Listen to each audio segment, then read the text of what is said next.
Welcome to BTV news. TDP ఎమ్మెల్యేలు, ఎంపీలు, గ్రామ స్థాయి నాయకులతో సీఎం చంద్రబాబు టెలికాన్ఫరెన్స్. మహానాడు అద్భుతంగా జరిగిందన్న ముఖ్యమంత్రి. సక్సెస్ చేసిన నేతలకు, కార్యకర్తలకు అభినందనలు తెలిపిన చంద్రబాబు. సీఏ కావాలనుకుని మంత్రి అయ్యానని నాదెండ్ల మనోహర్ వెల్లడి. సీఏ విద్యార్థుల జాతీయ సదస్సులో మంత్రి నాదెండ్ల ప్రసంగం. రాజకీయ నాయకులకు సీఏలు, లాయర్ల అవసరం తప్పనిసరి అని వ్యాఖ్య. సంపూర్ణ ఆరోగ్యానికి సోపానమైన యోగాను ప్రతి ఒక్కరికి చేరువ చేసేందుకు కళాకారులు కృషి చేయాలని జిల్లా కలెక్టర్ లక్ష్మీశ వెల్లడి. సమాజంలోని ప్రతి ఒక్కరికి యోగాను చేరువ చేసేందుకు ప్రణాళిక ప్రకారం కృషి చేస్తున్నామని వ్యాఖ్య.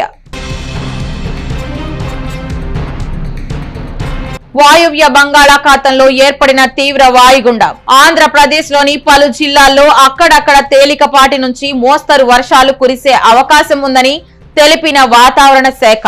టీడీపీ ఎమ్మెల్యేలు, ఎంపీలు, గ్రామ స్థాయి నాయకులతో సీఎం చంద్రబాబు టెలికాన్ఫరెన్స్ నిర్వహించారు. మహానాడు అద్భుతంగా జరిగిందని ముఖ్యమంత్రి వ్యాఖ్యానించారు. సక్సెస్ చేసిన నేతలకు, కార్యకర్తలకు చంద్రబాబు అభినందనలు తెలిపారు. మంత్రులంతా కార్యకర్తల్లా పనిచేసి స్ఫూర్తినిచ్చారని సీఎం కితాబిచ్చారు. కడపలో జరిగిన మహానాడు అనంతరం ఈ రోజు సీఎం చంద్రబాబు నాయుడు టీడీపీ ఎమ్మెల్యేలు, ఎంపీలు, ముఖ్య నేతలు, గ్రామ స్థాయి నాయకులతో టెలికాన్ఫరెన్స్ నిర్వహించారు. ఈ సందర్భంగా సీఎం చంద్రబాబు మాట్లాడుతూ మహానాడు అద్భుతంగా జరిగిందని, విజయవంతం కావడంలో సహకరించిన నేతలకు, కార్యకర్తలకు అభినందనలు తెలియజేశారు. నాయకత్వం సమిష్టిగా పనిచేస్తే ఏ కార్యక్రమమైనా సజావుగా జరుగుతుందని, కడప మహానాడుతో మరోసారి నిరూపితమైందని పేర్కొన్నారు. మంత్రులంతా కార్యకర్తల్లా పనిచేసి స్ఫూర్తినిచ్చారని చంద్రబాబు ప్రశంసించారు. మహానాడుకు ప్రజలు, కార్యకర్తలు స్వచ్ఛందంగా రావడం సంతోషాన్నిచ్చిందని తెలిపారు. మహానాడులో ప్రవేశపెట్టిన నా తెలుగు కుటుంబంలోని 6 శాసనాల కాన్సెప్ట్ ను విస్తృతంగా ప్రజల్లోకి తీసుకెళ్లాలని సూచించారు. కూటమి ప్రభుత్వంపై ప్రజలు పెట్టుకున్న నమ్మకాన్ని నిజం చేస్తున్నామంటూ హర్షం వ్యక్తం చేశారు. ఏడాదిలో ప్రభుత్వం చేపట్టిన పథకాలు, అభివృద్ధి కార్యక్రమాలు, పాలనా నిర్ణయాలపై ప్రజల్లో సానుకూలత ఉందన్నారు. ప్రజలకు ఏడాది పాలనలో ఏం చేశామో, రాబోయే రోజుల్లో ఏం చేస్తామో మహానాడు ద్వారా వివరించామన్నారు. ఇక ప్రజలతో నాయకులు మరింత మమేకం అవ్వడం ద్వారా ప్రభుత్వం చేపట్టే కార్యక్రమాలపై నిరంతరం చర్చించేలా చూడాలని తెలిపారు. తాను ప్రతి నెలా పింఛన్ల పంపిణీ కార్యక్రమంలో పాల్గొనడానికి కారణం కూడా అదేనని చంద్రబాబు చెప్పారు. ఎమ్మెల్యేలు కూడా విధిగా పేదల సేవలో పాల్గొన్నారన్నారు. తాను కూడా చార్టెడ్ అకౌంటెంట్ కావాలని ఆశించి ఆర్టికల్స్ కూడా పూర్తి చేశానని, కానీ చివరికి రాజకీయ నాయకుడినయ్యానని మంత్రి నాదెండ్ల మనోహర్ అన్నారు. ముఖ్యమంత్రి చంద్రబాబు, ఉప ముఖ్యమంత్రి పవన్ కళ్యాణ్ నాయకత్వంలో 2047 నాటికి ఆంధ్రప్రదేశ్ ను $2.4 ట్రిలియన్ ఆర్థిక వ్యవస్థగా తీర్చిదిద్దడమే లక్ష్యంగా పెట్టుకున్నామని మనోహర్ వెల్లడించారు. విజయవాడలో జరిగిన ICAI జాతీయ విద్యార్థుల సదస్సు ప్రారంభోత్సవంలో మంత్రి నాదెండ్ల మనోహర్ పాల్గొన్నారు. ఈ సందర్భంగా మాట్లాడుతూ కొన్ని లెక్కలకు సంబంధించి 6 ఏళ్ల తర్వాత ఆడిటింగ్ నిర్వహించడం ఆశ్చర్యం కలిగిస్తోందని, ప్రభుత్వ లెక్కల విషయంలో ఇంత జాప్యం మంచిది కాదని అభిప్రాయపడ్డారు. భారతదేశంలో ఏ రాజకీయ నాయకుడైనా చార్టెడ్ అకౌంటెంట్ లేదా న్యాయవాది సహాయం ఖచ్చితంగా అవసరమని ఆయన పేర్కొన్నారు. దేశ ఆర్థిక వ్యవస్థ వ్యవసాయం ఆధారితం నుంచి సాంకేతికత ఆధారితంగా రూపాంతరం చెందుతోందని మంత్రి తెలిపారు. కొనుగోలు శక్తిలో మన దేశం జపాన్ ను అధిగమించిందని చెప్పారు. రాష్ట్రానికి త్వరలో అనేక అంతర్జాతీయ సంస్థలు, గ్లోబల్ చైన్లు రానున్నాయని, వాటికి సీఏల సేవలు ఎంతగానో అవసరమని అన్నారు. ఈ ఏడాది చివరి నాటికి భారతదేశం $4 ట్రిలియన్ ఆర్థిక వ్యవస్థగా ఎదుగుతుంది అని ఆయన అంచనా వేశారు. కళాకారులు, సాంస్కృతిక వాస్తు శిల్పులు, కళాకారులకు సమాజంలో మార్పు తెచ్చే శక్తి ఉందని, వారి కళా ప్రదర్శనలు సమాజాన్ని మెరుగైన మార్గంలో అడుగులు వేయిస్తాయని, సంపూర్ణ ఆరోగ్యానికి సోపానమైన యోగాను ప్రతి ఒక్కరికి చేరువ చేసేందుకు కళాకారులు కృషి చేయాలని జిల్లా కలెక్టర్ లక్ష్మీశ అన్నారు. కేంద్ర ప్రభుత్వ ఆయుష్ శాఖ నిపుణుల సహాయంతో రూపొందించిన 45 నిమిషాల సరళ యోగా, కామన్ యోగా ప్రోటోకాల్ ద్వారా సమాజంలోని ప్రతి ఒక్కరికి యోగాను చేరువ చేసేందుకు ప్రణాళిక ప్రకారం కృషి చేస్తున్నామని కలెక్టర్ తెలిపారు. ఆయుష్ శాఖ, ఎన్టీఆర్ జిల్లా అధికార యంత్రాంగం, విజయవాడ నగరపాలక సంస్థ సంయుక్త ఆధ్వర్యంలో శుక్రవారం విజయవాడ BRTS యోగా స్ట్రీట్ లో నిర్వహించిన ఆర్టిస్ట్ థీమ్ యోగా కార్యక్రమంలో కలెక్టర్ లక్ష్మీశ పాల్గొని నాట్యాచార్యులు, కళాకారులతో కలిసి యోగాసనాలు అభ్యసించారు. ఈ సందర్భంగా కలెక్టర్ లక్ష్మీశ మాట్లాడుతూ యోగాంధ్ర మాసోత్సవాల్లో భాగంగా సమాజంలోని ప్రతి వర్గానికి యోగాని చేరువ చేయాలనే ఉద్దేశంతో థీమ్ యోగా నిర్వహిస్తున్నామని, ఇందులో భాగంగా శుక్రవారం కళాకారులతో నిర్వహించిన యోగా అభ్యాసన కార్యక్రమం విజయవంతమైందని తెలిపారు. అంతర్జాతీయ యోగా దినోత్సవం జూన్ 21వ నాటికి సర్వరోగ నివారణి అయిన యోగాను రాష్ట్రంలో కనీసం 2 కోట్ల మందికి, జిల్లాలో దాదాపు 10 లక్షల మందికి చేరువ చేసేందుకు కార్యక్రమాలను నిర్వహిస్తున్నట్లు తెలిపారు. విజయవాడ BRTS రోడ్డుకు యోగా స్ట్రీట్ గా నామకరణం చేసి ప్రతిరోజు ఉదయం 6 గంటల నుంచి 7 గంటల వరకు థీమ్ యోగా కార్యక్రమాలు నిర్వహిస్తున్నట్లు తెలిపారు. థీమ్ యోగాలో భాగంగా ఈ నెల 31వ తేదీన అన్నదాతలతో యోగాసనాల అభ్యసన కార్యక్రమం ఉంటుందని, రాష్ట్ర ప్రభుత్వం అత్యంత ప్రతిష్టాత్మకంగా నిర్వహిస్తున్న యోగాంధ్ర కార్యక్రమాల్లో ప్రజలు పెద్ద ఎత్తున పాల్గొని కార్యక్రమాన్ని విజయవంతం చేయాలని కలెక్టర్ పిలుపునిచ్చారు.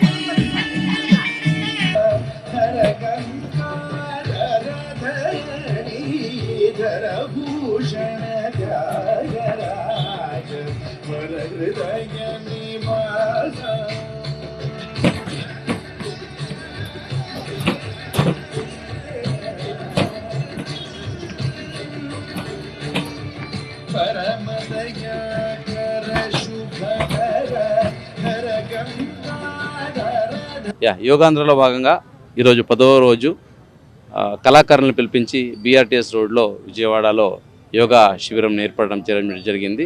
కళాకారులు అందరూ ఉత్సాహంగా వచ్చి అందరూ చాలా ఆసక్తికరంగా పాల్గొన్నారు. ప్రతి ఒక్కరూ ఈ ఇంటర్నేషనల్ యోగా డే కోసం ఇచ్చిన ప్రోటోకాల్ అయితే ఉందో, యోగా ప్రోటోకాల్ 45 మినిట్స్, ఆ ప్రోటోకాల్ అందరూ బాగా ప్రాక్టీస్ చేసి అందరూ ఆనందంగా యోగాలో పాల్గొన్నారు. సో ఇదే స్ఫూర్తితో ప్రతిరోజు ఒక్కొక్క సెక్టర్ పీపుల్ని తీసుకొచ్చి ఇక్కడ యోగా చేయించేది జరుగుతూ ఉంది. రేపు ఫార్మర్స్ని, రైతులను తీసుకొచ్చి ఇక్కడ యోగా చేయించడం జరుగుతుంది.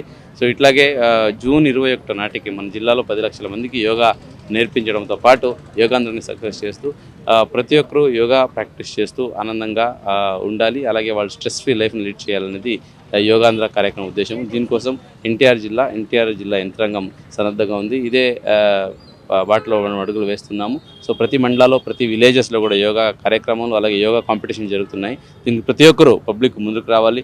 యోగాని ఒక మన జీవిత భాగంగా, అంటే పార్ట్ ఆఫ్ అవర్ లైఫ్గా ప్రాక్టీస్ చేసుకుంటూ ఆరోగ్యంగా ఉండాలని సందర్భంగా కోరుకుంటున్నాను.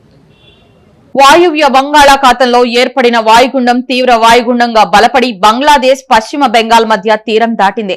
ఆంధ్రప్రదేశ్ లోని పలు జిల్లాల్లో అక్కడికక్కడ తేలికపాటి నుంచి మోస్తరు వర్షాలు కురిసే అవకాశం ఉందని వాతావరణ శాఖ తెలిపింది. తెలుగు రాష్ట్రాల్లో వర్షాలు కురుస్తున్నాయి. వాయువ్య బంగాళాఖాతంలో ఏర్పడిన వాయుగుండం తీవ్ర వాయుగుండంగా బలపడి బంగ్లాదేశ్, పశ్చిమ బెంగాల్ మధ్య తీరం దాటింది. ఇది రానున్న 12 గంటల్లో మరింత బలహీనపడనుందని వాతావరణ శాఖ తెలిపింది. దీని ప్రభావంతో కోస్తాంధ్ర, రాయలసీమలో పలుచోట్ల పిడుగులు, ఉరుములతో కూడిన వర్షాలు కురుస్తున్నాయి. సముద్రం అల్లకల్లోలంగా మారినందున కోస్తా ప్రాంతంలోని మత్స్యకారులు ఎవరూ చేపల వేటకు వెళ్లరాదని ప్రభుత్వం హెచ్చరించింది. ఇక వాయుగుండం, నైరుతి రుతుపవనాలతో ఆంధ్రప్రదేశ్ రాష్ట్ర వ్యాప్తంగా 20 జిల్లాల్లో వర్షాలు కురుస్తున్నాయని విపత్తు నిర్వహణ సంస్థ వెల్లడించింది. శ్రీకాకుళం, విజయనగరం, మన్యం, అల్లూరి సీతారామరాజు, విశాఖపట్నం, అనకాపల్లి, కాకినాడ, కోనసీమ, తూర్పు గోదావరి, పశ్చిమ గోదావరి, ఏలూరు, కృష్ణా, ఎన్టీఆర్, బాపట్ల, పల్నాడు, ప్రకాశం, నెల్లూరు, నంద్యాల, వైఎస్ఆర్ కడప, తిరుపతి జిల్లాల్లో వర్షాలు పడొచ్చని పేర్కొంది. అలాగే మిగిలిన జిల్లాల్లో తేలికపాటి జల్లులు పడతాయని వివరించింది. రాష్ట్ర సమగ్రాభివృద్ధి లక్ష్యంగా తమ కూటమి ప్రభుత్వం నిరంతరం కృషి చేస్తోందని సెంట్రల్ ఎమ్మెల్యే బోండా ఉమామహేశ్వరరావు అన్నారు. అభివృద్ధి మరియు సంక్షేమానికి సమ ప్రాధాన్యత ఇస్తున్న సీఎం చంద్రబాబు నేతృత్వంలో రాష్ట్రం ముందుకు సాగుతోందన్నారు. ఇటీవల ముగిసిన 3 రోజుల మహానాడు కార్యక్రమం విజయవంతమైందని ఆయన పేర్కొన్నారు. రాష్ట్ర అభివృద్ధికి దోహదపడే అనేక కీలక అంశాలపై మహానాడులో సుదీర్ఘ చర్చలు జరిగినట్లు వివరించారు. వైసీపీ నేతలు అభివృద్ధిని గుర్తించలేక కేవలం అసూయతో విమర్శలు చేస్తున్నారని విమర్శించారు. ప్రజల మద్దతుతో రాష్ట్రం అభివృద్ధి పదంలో వేగంగా దూసుకెళ్తోందని బోండా ఉమా ధీమా వ్యక్తం చేశారు. ఇవాళ జగన్మోహన్ రెడ్డి వైసీపీ జరుగుతున్నటువంటి పనుల్ని అభివృద్ధిని ఓర్వలేకపోతా ఉన్నారు. ఇవాళ మహానాడులో ఈ రాష్ట్రం సమగ్ర అభివృద్ధి, ఒక ప్రాంతం కాకుండా సమగ్ర అభివృద్ధే లక్ష్యంగా ఈ ప్రభుత్వం అనేక తీర్మానాలు ప్రవేశపెట్టింది. అటు రాయలసీమలో తాగునీటి ప్రాజెక్టులు కానీ, అలాగే గోదావరి బసంచెర్ల ప్రాజెక్టు కానీ, అలాగే ఇటు అమరావతి కానీ, అటు విశాఖపట్నానికి ఐటీలు కానీ, అట్లాగే అనేక పరిశ్రమలు తీసుకురావడం అన్నిటిని కూడా దృష్టి పెట్టాం. వాళ్ళకి కనబడతలేదు, వాళ్ళు దాన్ని చెప్పలేకపోతా ఉన్నారు. ఈ ప్రభుత్వం లక్ష్యం ఇటు సంక్షేమం పేదవాళ్ళకి, అటు అభివృద్ధి, మరొకటి ఉపాధి, మూడు కూడా సమానంగా ఖచ్చితంగా చేస్తాం. దానికి మహానాడు అద్భుతంగా ఒక వేదిక, చరిత్రలో ఎప్పుడూ లేనటువంటి విధంగా మొట్టమొదటిసారి కడపలో పెట్టి 5 లక్షల మందితో సభ పూర్తి చేసేటప్పటికి వాళ్ళకి కళ్ళు బైర్లు కంపెనీ, వాళ్ళ అర్థం కాని పరిస్థితుల్లో, దిక్కుతోచని పరిస్థితుల్లో వైసీపీ ఉంది. ఖచ్చితంగా మా కాళ్ళతో పనే లేదు, లెక్కే లేదు. మా పని మేము చేసుకుంటూ రాష్ట్ర అభివృద్ధి లక్ష్యంగా ముందుకెళ్తాం. కడపలో మహానాడు వేదికపై మాజీ ఎమ్మెల్యే జలీల్ ఖాన్ స్పృహ తప్పి పడిపోయారు. కడప మహానాడులో మాజీ ఎమ్మెల్యే జలీల్ ఖాన్ కు అస్వస్థతకు లోనయ్యారు. వేదికపై ప్రసంగిస్తుండగా ఒక్కసారిగా స్పృహ కోల్పోయారు. వెంటనే స్పందించిన టీడీపీ శ్రేణులు హుటాహుటిన ఆసుపత్రికి తరలించారు. తెలుగుదేశం పార్టీ కడపలో నిర్వహిస్తున్న మహానాడులో స్వల్ప అపశృతి చోటు చేసుకుంది. పార్టీ సీనియర్ నేత, విజయవాడ పశ్చిమ నియోజకవర్గ మాజీ శాసన సభ్యులు జలీల్ ఖాన్ వేదికపైనే అస్వస్థతకు గురై స్పృహ తప్పి పడిపోయారు. ఈ ఘటనతో అక్కడ ఒక్కసారిగా కలకలం రేగింది. వివరాల్లోకి వెళితే కడపలో జరుగుతున్న మహానాడు కార్యక్రమంలో భాగంగా జలీల్ ఖాన్ వేదికపై ఉన్నారు. ఈ కార్యక్రమంలో ఆయన హఠాత్తుగా కుప్పకూలిపోయారు. ఇది గమనించిన తెలుగుదేశం పార్టీ నాయకులు, కార్యకర్తలు వెంటనే అప్రమత్తమయ్యారు. తక్షణమే స్పందించి జలీల్ ఖాన్ ను హుటాహుటిన సమీపంలోని ఆసుపత్రికి తరలించారు. ప్రస్తుతం ఆయనకు వైద్యులు చికిత్స అందిస్తున్నట్లు సమాచారం.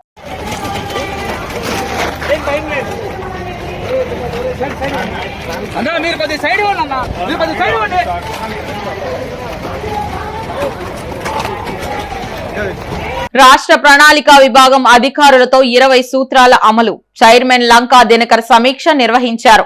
ముఖ్యమంత్రి చంద్రబాబు నాయుడు ఆలోచనలకు అనుగుణంగా పనిచేసి రాష్ట్ర ప్రగతికి ఫలితాలు రాబట్టాలని అధికారులను చైర్మన్ లంకా దినకర్ కోరారు. 20 సూత్రాల అమలు. చైర్మన్ లంకా దినకర్ అధ్యక్షతన సచివాలయంలోని తన ఛాంబర్లో రాష్ట్ర ప్రణాళిక విభాగం అధికారులతో సమీక్ష నిర్వహించారు. సమీక్షలో లంకా దినకర్ మాట్లాడుతూ కేంద్ర మరియు రాష్ట్ర ప్రభుత్వాలు పథకాలు మరియు ప్రాజెక్టులకు సంబంధించిన సమాచారాన్ని, నీతి ఆయోగ్ సూచించిన దీర్ఘకాలిక అభివృద్ధి లక్ష్యాలకు అనుగుణంగా ప్రధాని నరేంద్ర మోదీ సంకల్పం వికసిత్ భారత్ మరియు ముఖ్యమంత్రి చంద్రబాబు నాయుడు ధ్యేయం స్వర్ణాంధ్ర సాధన కోసం రాష్ట్ర ప్రణాళిక విభాగం కృషి చేయాలని, వెబ్సైట్లు మరియు డాష్ బోర్డులలో అవసరమైన సమాచారం అనుసంధానంకు సంబంధించి అధికారులు ప్రత్యేక శ్రద్ధ వహించాలని సూచించారు. సమీక్షలో జిల్లా స్థాయి మరియు మండల స్థాయి స్వర్ణాంధ్ర విజన్ డాక్యుమెంట్లు పూర్తి చేసినట్లు మరియు అసెంబ్లీ నియోజకవర్గం విజన్ తయారు చేస్తున్నట్లు రాష్ట్ర ప్రణాళిక విభాగం జాయింట్ సెక్రటరీ అనంత్ శంకర్ తెలిపారు. వీటితో పాటు ప్రతి సెక్టార్ కు సంబంధించిన విజన్ మరియు అమలుకు సంబంధించిన ప్రణాళికలు తెలిపారు. సమీక్షలో P4 సంబంధించి 20% అట్టడుగున పేదరికంతో ఉన్న 30 లక్షల గృహాలను సర్వేలో గుర్తించామని, ఇప్పటి వరకు 58,000 బంగారు కుటుంబాలను మరియు 53,000 మార్గదర్శులను గుర్తించినట్లు, ప్రతి అసెంబ్లీ నియోజకవర్గానికి ఒక యంగ్ ప్రొఫెషనల్ ని పరీక్ష మరియు ఇంటర్వ్యూ ద్వారా నియామకం చేయనున్నట్లు ఏపీఎస్టీపీఎస్ ఈడీ అలపర్తి వెంకటేశ్వరరావు తెలిపారు. నిరంతరంగా ఓటర్ నమోదు ప్రక్రియ జరుగుతుండాలి అని విజయవాడ నగరపాలక సంస్థ కమిషనర్ ధ్యానచంద్ర అన్నారు. నగరపాలక సంస్థలో కూడా ఒక ప్రత్యేక కేంద్రాన్ని ఏర్పాటు చేసి నిరంతరం ఓటర్ నమోదు ప్రక్రియను సెంట్రల్ నియోజకవర్గ ప్రజలకు అందేటట్లు చర్యలు తీసుకోవాలని అన్నారు. శుక్రవారం ఉదయం BMC ప్రధాన కార్యాలయంలో గల కమిషనర్ ధ్యానచంద్ర ఛాంబర్ నందు సెంట్రల్ నియోజకవర్గం రాజకీయ పార్టీలతో సమీక్షా సమావేశం నిర్వహించారు. ఈ సమావేశంలో 18 సంవత్సరాలు నిండిన ప్రతి ఒక్కరికి ఓటరుగా నమోదు చేసే ప్రక్రియ నిరంతరాయంగా జరుగుతుండేటట్లు చర్యలు తీసుకోవాలని అధికారులను ఆదేశించారు.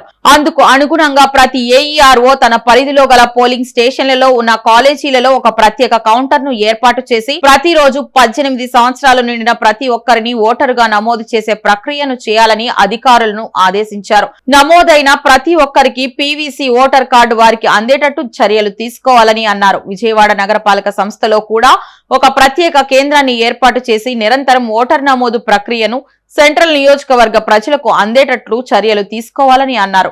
ఒక కుటుంబంలో ఉన్న ఓటర్లందరికీ ఒకే పోలింగ్ బూత్ లో ఓటు వేసే అవకాశం వచ్చేటట్టు చర్యలు తీసుకోవాలని అన్నారు. గుణదల ప్రాంత వాసుల చిరకాల వాంఛైన గుణదల ఫ్లైఓవర్ పనులను పూర్తి చేసే దిశగా చర్యలు చేపడుతున్నట్లు సెంట్రల్ ఎమ్మెల్యే బోండా ఉమామహేశ్వరరావు తెలిపారు. ఎంపీ కేసినేని శివనాథ్ తో కలిసి వివిధ శాఖల సమన్వయంతో పనులు వేగరపరుస్తున్నామన్నారు. సెంట్రల్ నియోజకవర్గంలో 5 వంతెనలు నిర్మించాల్సిన అవసరం ఉందని, రానున్న 5 ఏళ్లలో అన్నిటిని పూర్తి చేస్తామని ఆయన స్పష్టం చేశారు. గుణదల 1వ డివిజన్ లో గుణదల నుండి దావు బుచ్చయ్య కాలనీ వరకు రోడ్డు నిర్మాణ పనులకు స్థానిక నేతలతో కలిసి ఎమ్మెల్యే బోండా ఉమా శంకుస్థాపన చేశారు. ఈ సందర్భంగా ఆయన మాట్లాడుతూ గుణదల వాసుల చిరకాల కల అయిన 2 ఓవర్ బ్రిడ్జ్లు నిర్మాణం త్వరలోనే ప్రారంభిస్తామని అన్నారు. తాను 2014 నుంచి 2019 వరకు ఎమ్మెల్యేగా ఉన్న సమయంలో ఈ ఫ్లైఓవర్ పనులు ప్రారంభమయ్యాయని, కానీ తరువాత ప్రభుత్వాలు పట్టించుకోలేదని ఆరోపించారు. ప్రస్తుతం కూటమి ప్రభుత్వం ఏర్పడిన తర్వాత ఈ పనులు మళ్లీ వేగవంతం అయ్యాయన్నారు. ఇప్పటికే అన్ని శాఖల అధికారులతో సమన్వయం చేసుకుంటూ ముందుకు వెళ్తున్నట్లు చెప్పారు. ఈ ఫ్లైఓవర్ నిర్మాణం పూర్తయితే ఈ ప్రాంత అభివృద్ధికి తోడ్పడుతుందన్నారు. సెంట్రల్ నియోజకవర్గంలో మొత్తం 5 పై వంతెనల అవసరం ఉందని, వచ్చే 5 ఏళ్లలో వీటిని పూర్తి చేస్తామని బోండా ఉమా హామీ ఇచ్చారు. 78.17 లక్షల రూపాయల వ్యయంతో గుణదల నుండి దాపు బుచ్చయ్య కాలనీ వరకు రోడ్డు నిర్మాణం చేపడుతున్నట్లు తెలిపారు. మౌలిక వసతుల కల్పనకు కృషి చేస్తున్నామని, సెంట్రల్ నియోజకవర్గ అభివృద్ధి కోసం అవసరమైతే ఢిల్లీ వరకు వెళ్లేందుకు సిద్ధమని చెప్పారు. ఈ కార్యక్రమంలో division president Kommineni Suresh, incharge Pinnamaneni Nani, రాష్ట్ర తెలుగు యువత మీడియా కోఆర్డినేటర్ పరచూరి శివభార్గవ్, తెలుగు యువత నాయకులు గౌతమ్, సాయిరాం, తెలుగు మహిళా నాయకులు సత్య, దివ్య, మురళీదేవి, రమాదేవి, జనసేన డివిజన్ ఇన్ఛార్జి సత్య ఆది తదితరులు పాల్గొన్నారు. గుణదల 1వ డివిజన్లో ఈ ప్రాంత వాసుల చిరకాల వాంఛా కళ అయినటువంటి 2 రైల్ ఓవర్ బ్రిడ్జ్లు, ఫ్లైఓవర్లు, ఒకటి గేట్ నెంబర్ 316 డఫండమ్ స్కూల్ దగ్గర అక్కడ ఒకటి, ఇది 2009లో స్టార్ట్ చేసినటువంటి ఇక్కడ ఉలచారు కంపెనీ దగ్గర ఉన్నటువంటి ఈ 2 ఫ్లైఓవర్లు కూడా ఈ ప్రాంతంలో ఈ నిర్మాణం కనుక పూర్తయితే ఈ ప్రాంతంలో కనెక్టివిటీ పెరగడంతో పాటు వేగంగా మొత్తం ఏరియా మొత్తం అభివృద్ధి చెందుతుంది.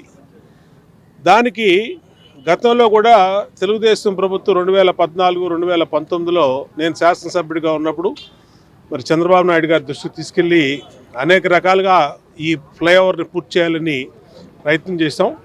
ఆ రోజు ఇక్కడ ఉన్నటువంటి సగం చేసినటువంటి కాంట్రాక్టర్ కోర్టులకు వెళ్ళటం, ఆర్బిట్రేషన్ పిటిషన్స్ కోర్టులో ఉండటం వల్ల అవలా.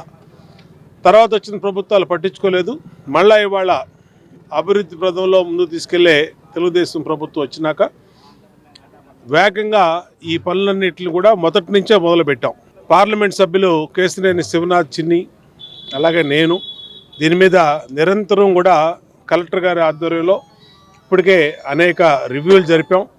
డిఆర్ఎంలు, ఏఆర్ఎంలు, అలాగే సీనియర్ సూపరింటెండెంట్ ఇంజనీర్లు, మిగిలినటువంటి అధికారులతో జాయింట్ ఇన్స్పెక్షన్స్ కూడా ఇప్పటికీ పూర్తి చేయడం జరిగింది. ప్రధానంగా సెంట్రల్ నియోజకవర్గంలో 5 ఫ్లైఓవర్లు కావాల్సినటువంటి అవసరం ఉంది. ఈ ఒక్క 1వ డివిజన్లోనే 2 ఫ్లైఓవర్లు. ఈ 2 ఫ్లైఓవర్లు కూడా ఇది 316 ఫ్లైఓవర్ 70 కోట్లు, మళ్ళీ దీనికి ఒక 60 కోట్ల రూపాయలు కావాల్సి వస్తున్నాయి. ఇది 100% సెంట్రల్ గవర్నమెంట్ రైల్వే గతిశక్తిలో స్కీమ్ ద్వారా ఫండింగ్ ఇస్తూ ఉంటున్నారు. ఖచ్చితంగా ఈ టర్మ్లో పూర్తి చేసి ఈ గుణదల వాసులకి సమస్య ట్రాఫిక్ ఇబ్బందులు లేకుండా దీన్ని పూర్తిగా కంప్లీట్ చేస్తామని ఈ ప్రాంత వాసులకి మాటిస్తా ఉన్నాం. కేంద్ర ప్రభుత్వం కార్మిక హక్కులను హరించేలా చేపడుతున్న నల్ల చట్టాలను తక్షణమే రద్దు చేయాలని భారత కార్మిక సంఘాల సమాఖ్య రాష్ట్ర ప్రధాన కార్యదర్శి రామకృష్ణ డిమాండ్ చేశారు. పాలకుల విధానాలపై కామ్రేడ్ ఎల్వి కుటుంబరావు స్ఫూర్తితో పోరాడతామన్నారు. భారత కార్మిక సంఘాల సమైక్య రాష్ట్ర నాయకులు ఎల్వి కుటుంబరావు 3వ వర్ధంతి సభ విజయవాడ గాంధీనగర్ ప్రెస్ క్లబ్ లో నిర్వహించారు. ఈ సందర్భంగా ఐఎఫ్టియు రాష్ట్ర ప్రధాన కార్యదర్శి రామకృష్ణ మాట్లాడుతూ ఎల్వి కుటుంబరావు ఆశయ సాధనకు సమాఖ్య ఆధ్వర్యంలో కృషి చేయనున్నట్లు వివరించారు. కేంద్ర రాష్ట్ర ప్రభుత్వాలు కార్మికుల సంక్షేమాన్ని విస్మరిస్తున్నాయన్నారు. కగార్ పేరుతో పాలక ప్రభుత్వాలు విధ్వంసాన్ని సృష్టిస్తున్నాయని ఆవేదన వ్యక్తం చేశారు. త్రివర్ణ పథకానికి కాషాయ రంగు అద్దేలా రాజ్యాంగం యొక్క మూల సూత్రాలను విస్మరించి దేశాన్ని భారతీయ జనతా పార్టీ పాలిస్తోందన్నారు. ఇటువంటి పాలకుల విధానాలపై కామ్రేడ్ ఎల్వి కుటుంబరావు స్ఫూర్తితో పోరాడతామన్నారు. కామ్రేడ్ ఎల్వి కుటుంబరావు భారత కార్మిక సంఘాల సమాఖ్య ఐఎఫ్టియు రాష్ట్ర నాయకుడిగా, అట్లాగే ప్రగతిశీల ఆటో కార్మిక సంఘానికి రాష్ట్ర కన్వీనర్గా, అలాగే సిటీ సిపిఎంఎల్ న్యూ డెమోక్రసీ నాయకుడిగా కొనసాగినటువంటి వ్యక్తి. నేటికి 3 సంవత్సరాలు అయింది ఆయన మరణించి. ఆయన ఆశయాలను, ఆయన లక్ష్యాలను ఈ వ్యవస్థ మార్పు కోసం, నూతన సమాజ ఆవిష్కరణ కోసం తన అహర్నిశలు పనిచేశాడు. ఒక రకంగా ఆటో యూనియన్ నిర్మాణంలో తన విజయవాడ సిటీలో ఆటో కార్మికుల హృదయాల్లో నిలిచినటువంటి వ్యక్తి. అట్లాంటి వ్యక్తి ఆశయాలను కొనసాగించడం కోసమే ఎల్వి కుటుంబరావు 3వ సంస్మరణ సభని ఈరోజు జరుపుకుంటా ఉన్నాం. ఈరోజు దేశంలో, రాష్ట్రంలో జరుగుతున్నటువంటి రాజకీయాలు దాదాపుగా పెట్టుబడిదారులకి, సంపన్న వర్గాలకి ఈ దేశ సంపదను దోసిపెట్టడం, అట్లాగే ప్రభుత్వాలను విమర్శిస్తున్నటువంటి ప్రజానాయకుల యొక్క గొంతులను నొక్కివేయటం, ఈ దేశంలో ఉన్నటువంటి సంపద అంతా కూడా కార్పొరేట్ కంపెనీలకు అప్పచెప్పేటువంటి ఒక దుర్మార్గమైనటువంటి ఒక సంస్కృతిని పాలకవర్గాలు తీసుకొస్తూ ఉన్నారు. దానికి వ్యతిరేకంగానే కుటుంబరావు పనిచేసినటువంటి పరిస్థితి. ఈరోజు రాష్ట్రంలో ఉన్నటువంటి ప్రభుత్వం ఆటో కార్మికులకు కానీ, భవన నిర్మాణ కార్మికులకు కానీ, ఆశా వర్కర్లు కానీ, మిడ్ డే మీల్స్ కానీ, మిగిలినటువంటి అసంఘటిత రంగంలో ఉన్నటువంటి కార్మికుల యొక్క సమస్యల్ని ఈ ప్రభుత్వాలు పట్టించుకోవట్లేదు. ఈరోజు అసంఘటిత రంగంలో 22,000 మంది వివిధ కారణాలతో ప్రమాదాలకు గురయ్యి, అందులో దాదాపుగా 10,000 మంది చనిపోయినటువంటి వాళ్ళకి కనీసం కాంపన్సేషన్ అనేటువంటిది ఈ ప్రభుత్వం వచ్చిన తర్వాత ఇవ్వాల. 2024 ఎన్నికల్లో ఎన్నికైనటువంటి తెలుగుదేశం కూటమి ప్రభుత్వం ఇవ్వలేనటువంటి పరిస్థితి. అందుకని అమరావతి కాదు, మొత్తం ఈ దేశంలో ఉన్నటువంటి 6 లక్షల ప్రజలు ఎవరైతే ఉన్నారో ఆ ప్రజల అభివృద్ధి వైపుగా ఈ పాలకవర్గం ముందుకెళ్లాలనేటువంటిది, అట్లాగే మోడీ ప్రభుత్వం తీసుకొస్తున్నటువంటి కార్మిక వ్యతిరేక చట్టాలు కానీ, మిగిలినటువంటి ఇప్పుడు కగారా అనేటువంటి ఆపరేషన్ కగారా తీసుకొచ్చి ఆదివాసీల మీద ఒక నిర్బంధాన్ని ప్రయోగిస్తున్నటువంటి స్థితి, ఈ అన్నిటిని పురస్కరించుకొని ఈయన ఏదైతే ఆశించాడో ఆ ఆశయాల వెలుగులో పనిచేయాలని చెప్పేసి అని అటువైపుగా ఆయనకి నిజమైన నివాళులు అర్పించినట్టు అవుతుందని చెప్పేసి అని తెలియజేస్తా ఉన్నాం. ఎం రామకృష్ణ, ఐఎఫ్టియు రాష్ట్ర ప్రధాన కార్యదర్శి. టీడీపీ ఎమ్మెల్యేలు, ఎంపీలు, గ్రామ స్థాయి నాయకులతో సీఎం చంద్రబాబు టెలికాన్ఫరెన్స్. మహానాడు అద్భుతంగా జరిగిందన్న ముఖ్యమంత్రి. సక్సెస్ చేసిన నేతలకు, కార్యకర్తలకు అభినందనలు తెలిపిన చంద్రబాబు. సీఏ కావాలనుకుని మంత్రి అయ్యానని నాదెండ్ల మనోహర్ వెల్లడి. సీఏ విద్యార్థుల జాతీయ సదస్సులో మంత్రి నాదెండ్ల ప్రసంగం. రాజకీయ నాయకులకు సీఏలు, లాయర్ల అవసరం తప్పనిసరి అని వ్యాఖ్య. సంపూర్ణ ఆరోగ్యానికి సోపానమైన యోగాను ప్రతి ఒక్కరికి చేరువ చేసేందుకు కళాకారులు కృషి చేయాలని జిల్లా కలెక్టర్ లక్ష్మీశ వెల్లడి. సమాజంలోని ప్రతి ఒక్కరికి యోగాను చేరువ చేసేందుకు ప్రణాళిక ప్రకారం కృషి చేస్తున్నామని వ్యాఖ్య. వాయువ్య బంగాళాఖాతంలో ఏర్పడిన తీవ్ర వాయుగుండం. ఆంధ్రప్రదేశ్ లోని పలు జిల్లాల్లో అక్కడక్కడ తేలికపాటి నుంచి మోస్తరు వర్షాలు కురిసే అవకాశం ఉందని తెలిపిన వాతావరణ శాఖ.